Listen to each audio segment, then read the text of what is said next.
Welcome back, ladies and gentlemen. Homeland Security is brought to you by the Hearing Aid Centers in Palm Desert and Big Bear. Better hearing is better living. For more information and a complimentary hearing exam and the lowest prices on premium technology for your hearing devices, go to hearingaidcenters.com. Nothing has changed. Democrat anarchists use the same tactics they did as the KKK Democrats of 100 years ago. Bought and paid for political violence. But first, 10,000 fake Venezuelan passports are issued to Middle Easterners. Where do you think they want to go? Shocking. 10,000 Middle Easterners are getting fake passports from Venezuela? This has got me very, very surprised and shocked, as a matter of fact. I would say so. Venezuela is going down the tubes, for God's sake. The socialist paradise that Bernie Sanders hails. You know what the paradox of Venezuela, richest oil country per square mile in the world.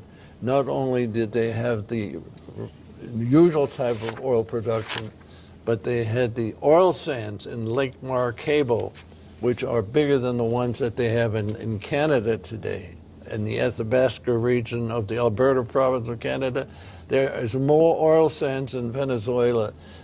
Venezuela is probably the richest country in commodities and in basic material, but it's also the most crooked country in the world. They've had nothing. If you go back 30, 40 years, they've always had the worst kind of corrupt government.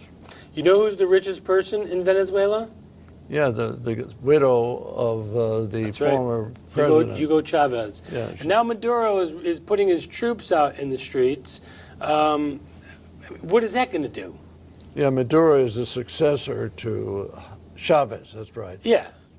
Well, it doesn't mean anything because people have been spat upon in Venezuela now forever. So now they're selling visas, 10,000 of them to be, or maybe more, to Middle Easterners that basically would want to come to the United States, in my opinion. Is that the way you see it? No, of course. Absolutely, they want to come to the United States. Everybody wants to come to the United States. And maybe not with great intentions. Maybe not to build a 7-Eleven or to run a Circle K. I don't think so. You know, they say that the best example of supplemental, the way of life in the United States is the Asiatics who came here for an education and then they didn't go back. And they became the doctors and the scientists and the technologists in this country. And they, by the way, the Asiatics, if things keep going the way they are now, in the next 30, 40 years will be the largest minority in this country. Flipping gears a little bit, we've seen some radical violence going on in the streets of America. It's the same tactics that have been used for over 100 years. Talk about the similarities between the Ku Klux Klan Democrats of the past and the tactics of the Democrats today, like in Berkeley. Well,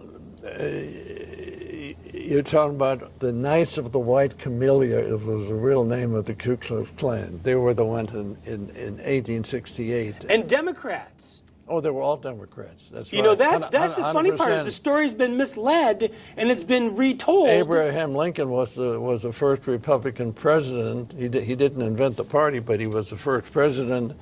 And these were all Democrats. In fact, when they had the basic legislation, you know, that gave the minority in this country the same status as the majority of the white people, that was based on the Republicans being willing to vote for it, and the ones that have voted against it were all Democrats. Yeah, the southern states were all 100% Democrats. And how they've been able to rewrite history amazes me, because the average person on the street has no idea and would be led to believe that it was the evil, white, rich Republican that was behind this forever. The racist bigot. Over the average person. The average person has gotten the poorest education historically, culturally, economically of any generation that I know. And we spend 3 times, 5 times as much as other Western nations do on education. You know, some of this is blamed on the fact there are no more books, that it's all digital and so on and so forth, but I think part of it is the professors at the major colleges today are left-wing loons. I think, and I'm talking about not only in San Francisco and other these left-wing cities in California. I'm talking about Harvard, I'm talking about Yale, I'm talking about Bowdoin, I'm talking about some of the great universities of the East are now basically in the hands of people that are mistakenly perverting American history and doing it deliberately.